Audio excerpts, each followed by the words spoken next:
to hand me Toothless? Sure.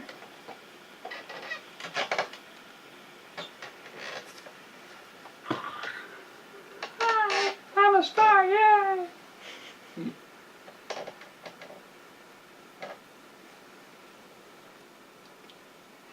Hello and welcome to McClendon Studios, Random Thoughts and Observations. I'm your host, David E. McClendon Sr., and this is my little grandson, Toothless.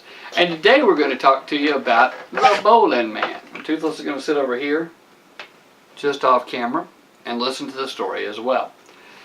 Many years ago, my father was just getting started in sales for National Cash Register, NCR, and he went to call on this one gentleman who was the owner of quite a few stores that would be using cash registers, and he went to talk to the guy and ask him about getting together and discussing cash registers. And the guy, he worked hard all the time, but he really wanted to go bowling. He hadn't gone bowling in a while, and he hadn't had anybody to go bowling with him, and who wants to go bowling by themselves? So the guy talked Papa Bruce into going bowling, and Papa Bruce said, yeah, we'll go bowling, I'll pay for it. So they went to the bowling alley, and back then, I don't know if they do it now, but back then the bowling alley had people that would come and serve you beer and snacks and stuff at the little sitting area at the bowling alley while you're bowling. And the guy bowled and he drank beer, and he bowled and he drank beer, and he bowled and he drank beer. And along the way, he had decided to buy a huge order of cash registers. And he signed it right then and there, this huge order for cash registers. In fact, the largest order my father had sold up until that point in time. And Papa Bruce realized that the guy was inebriated. And he tried to talk to him about the order that he placed, and the guy was like, "No, go ahead." And again, he had signed the contract, and back then, the legal climate was a little bit different. The fact that he signed it while intoxicated wouldn't have been a recourse in legal matters. He couldn't have said, "Well, I was drunk at the time." But nowadays, it's different. Now, my pop had this signed contract in his hands, and all he had to do was drop it in the mail, and it would have been completely legally binding. The guy would have had to have gone and made the purchase.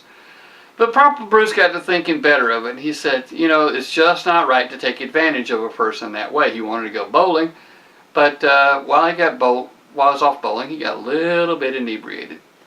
So the next day, Papa Bruce went to the guy's office bright and early and talked to him, and he said, you know, I understand that you're legally obligated to this contract, but we need to discuss this.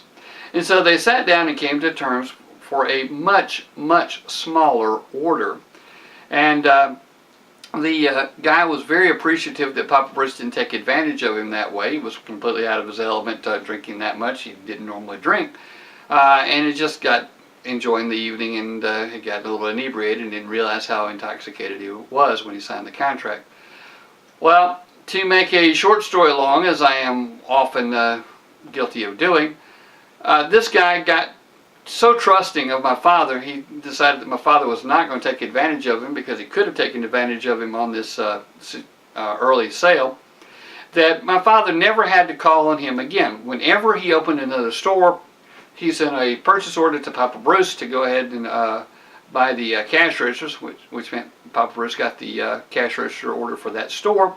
And any and all material that they needed, whether it's ribbons or ink for cash registers or paper or different labeling systems or communication systems, NCR did it all. And this guy would just send a purchase order to Papa Bruce. And from time to time he'd call Papa and say, what you got that could do so-and-so? And Papa Bruce would look over, and he'd over the types of things they offered and tell him what he had. And they never had to lay eyes on one another again, although they did from time to time. Papa Bruce would call on him just to see how things were going. And so for many years, Papa didn't have to sell himself on the guy. He just had to go in and see what the guy needed, and it was no high-pressure sales. It was nothing of the sort. Just the guy said, I need some registers for such and such. I need a new register for such and such. and Papa Bruce would send him the one that was appropriate to his needs.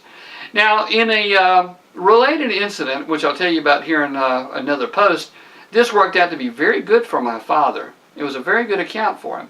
And so doing the right thing paid off.